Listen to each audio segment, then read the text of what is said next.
All right, guys. Hey, it's me, Daniel, VintageMagic.com, and I made this video a little bit before, and then I have to redo it because I got some more information.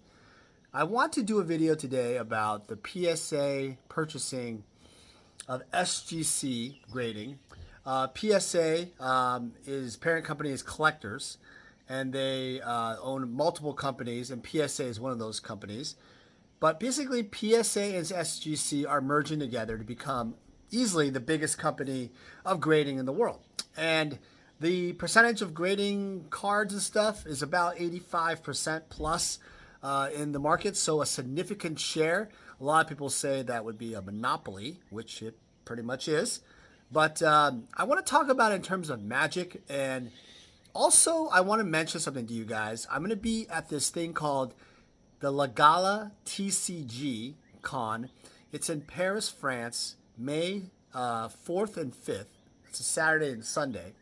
And it's a two-part event. It's a convention for 2 days, Saturday and Sunday. And also on Saturday evening, they're doing this like massive dinner at this Four Seasons George V, or George Cinq in French.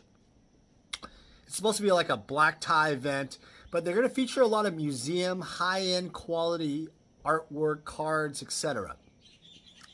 I want to mention this in correlation with this whole video because I want to get your guys' feedback on what kind of items I should be bringing at the show to kind of display. There isn't a lot of Magic the Gathering presence from what I've seen on the previous 2 years that have happened in the event. So I want to make sure that I bring some unique items for the event because I will be exhibiting some of the events, some of the items. So I'd like to hear your comments below on that. All right, so let's get into the video, right into the situation regarding SGC and PSA. All right, guys, welcome back. All right, before we start the video, check out all these amazing cards. Right now, eBay auction, the link is below. BGS 10 cards, crazy reserve list stuff. Look at this, Tabernacle, BGS 10, Black Label. Oh my gosh, look at that card, Shivan Dragon. All reserve list cards, tons of old school cards, all on eBay auction. Don't miss out. No reserve auctions, by the way, none. Beta duels, unlimited duels, crazy stuff. Look at that. All right, guys. So enjoy the video. Thank you again for watching the YouTube channel. Enjoy.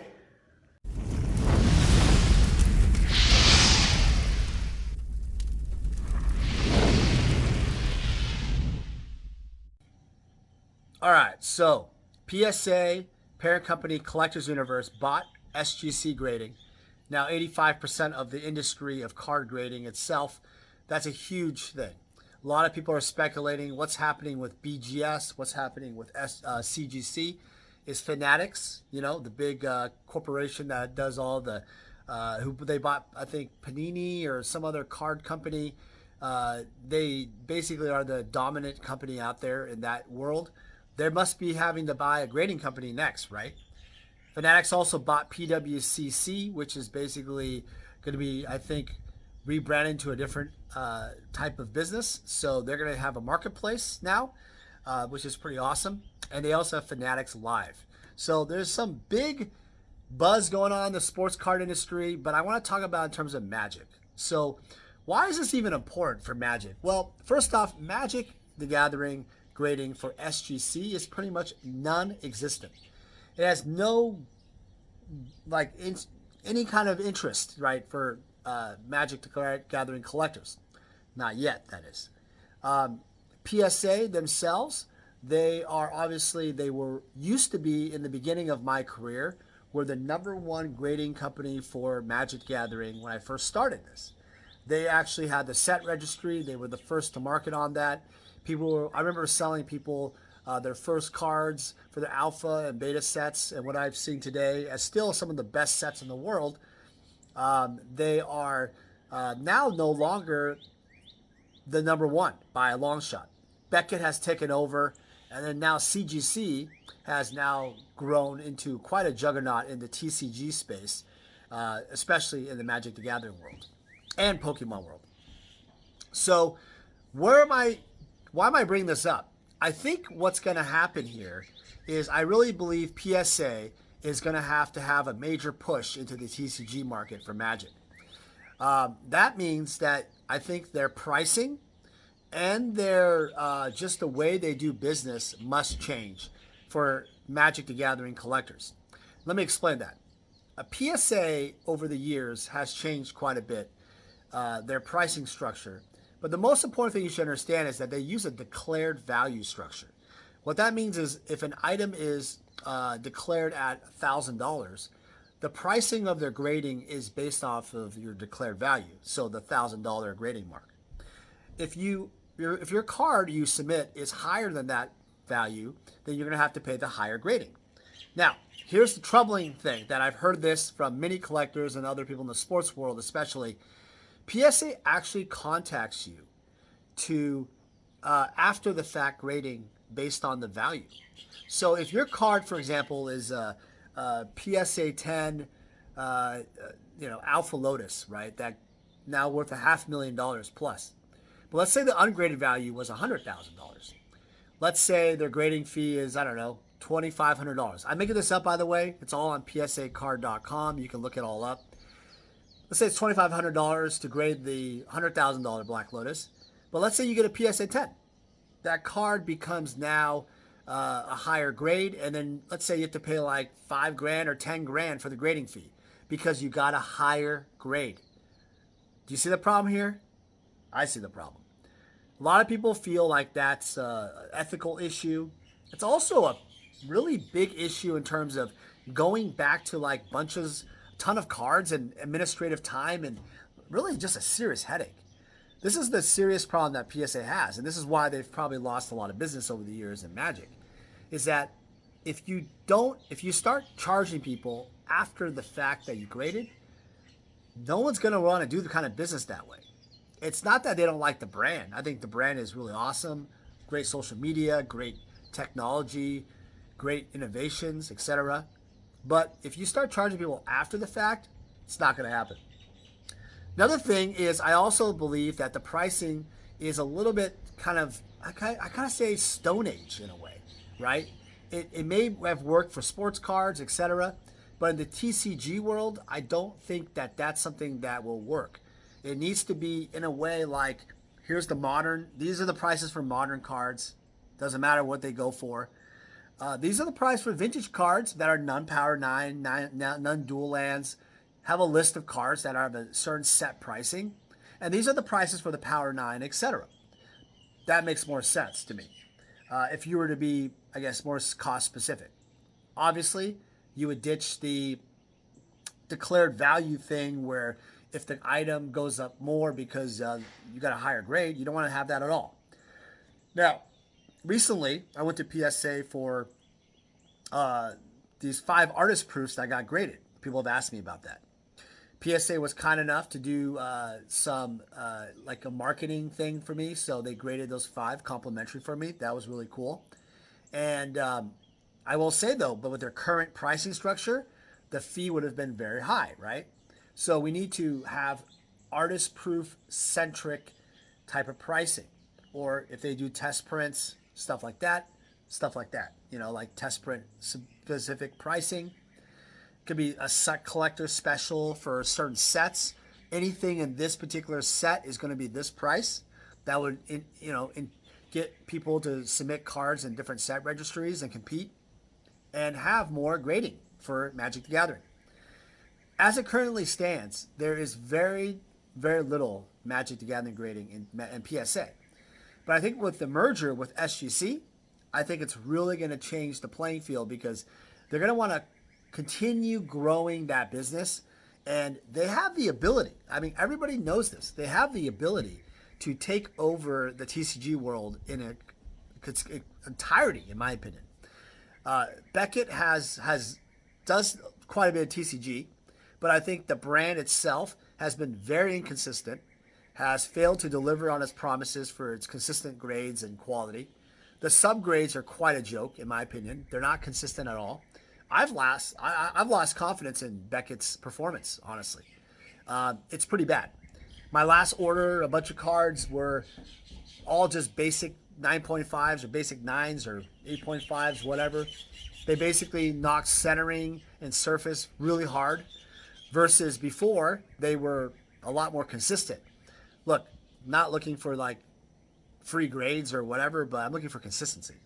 And as a vendor, this is important. As a vendor, you can't spend all this money with a company that doesn't actually produce consistent grades. What happens is you start losing money. Your customer is getting upset because, like, well, you know, I bought these cards before. Now they're not grading the same. I can't complete my sets. This looks, you know, I can't buy these because they're not like the quads and the quad pluses or BGS 10s. Makes no sense. And that's kind of weird. Like, you used to grade them this way, but now they're another way, which is really bad for the hobby. Not sure if that's a personnel issue. Not sure if it's a lack of knowledge issue. Yeah. Let's talk about CGC. CGC has definitely become more of the leader now in the Pokemon and Magic space compared to Beckett in some ways. They're more trusted now, and they've grown their market share. And TCG has been a big part of their growth. I think their consistency has changed too, has floundered a little bit. When it first started, they had the subgrades. They eliminated the subgrades, and they went to more of a 10-point scale, like PSA. And the difference, though, is that there's no subgrades with them, and the quality of it has definitely changed quite a bit. There's a lot of variance. They're not the same. They're not as strict as they used to be, and they also have this pristine extra label that they will give if the card is not just gem mint but pristine, which is kind of cool. It looks fancy, black label, gold, looks really nice. I think from a marketing standpoint, it looks good. Those cards are really nice. But I have seen so many Mint 9s and so many Gem Mint CGC cards that are just not deserving of the grade, that it makes me wonder, like, what happened? What happened on that end? I don't know. We're going to have to talk to Matt Quinn about that one of these days. So I feel like the gate is being opened for PSA. I think the opportunity is there. They have the facility, the research team, they have the graders, they have the whole staffing, technology, everything is in play. And they bought SGC. So you're probably wondering, well, why am I not talking about sports cards here? Like, isn't this all about sports cards really? Who cares about Magic for PSA or SGC? I think it's a big deal because CGC and BGS could very well be eliminated in some way in that arena. If PSA gets their pricing, they get their grading accuracy, they get their marketing campaign, they get the set registry kind of loaded up with more different type of sets and specials, right? They could easily be number one in Magic the Gathering, easily in grading. They have it. They have the ability, the resources. And I think with the SGC merger, I think SGC's pricing is actually a much more attractive pricing game. Why not just grade with SGC if you're grading Magic the Gathering? Their cases are nice. Their quality is not bad. They have some high-end top sales that have happened with SGC. A lot of confidence there in the sports card world. So maybe SGC becomes the alternative for Magic the Gathering collectors, which is still going to be collectors universe, or collectors, right? As they say it now. So that's why I think it's going to happen. I think there's a change where you can choose brands. I think they're going to start marketing and pricing things different. Maybe someone from all these companies will watch this video. I don't know. All right, so now it's your time. Your time to put in the comments below what you think about this merger. Will there be any change with Beckett and CGC to compete? What's going to happen? This video, by the way, is not about why graded cards is kind of declining in some way. And I'll speak about this in another video. As a hint to another video, I actually think the mystique of grading Magic cards has steadily declined over the years to a lot of different factors. And some you may know and some of you may not know. So I'm going to give you guys a little tidbit that video is going to be coming out here soon, and watch out for that one. All right, guys, thanks for your comments. I want to hear all about it. Hope you guys are doing well. Take care. Hey guys, it's me, Daniel, with VintageMagic.com. I'm here to share with you more about our deck and set collector fulfillment service. The deck fulfillment service caters to the player. And what that basically means is if you are a player looking to fulfill your old school Magic deck, certain Power 9 or key pieces in your Vintage deck, or dual lands in your Legacy deck, we have the inventory and the resources to help you fulfill your needs. Next, we have the set collector fulfillment service. This really caters more towards the collector.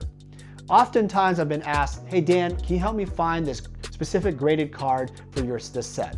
Or Dan, can you find me these 20 cards left in my beta set? It doesn't matter what you're looking for, even if it's like every single Sarah Angel possible out there, I can help you out. My resources and extensive network in Magic the Gathering, I was able to help thousands of clients all over the world fulfill their needs. I've made it my mission at VintageMagic.com to be your one-stop shop for all your collector needs. For any significant item or collection, we're able to travel anywhere in the world to meet you. The reason why my clients love this service because it saves you time. What happens is collectors and players often search all over online or vendors and they never find exactly what they're looking for. By going to us, we are the only one-stop shop who can help you with your needs. Using our service gets you exactly what you want and saves you time and money. Vintage Magic. Game, collect, invest. For more information about our consulting and professional services, visit vintagemagic.com.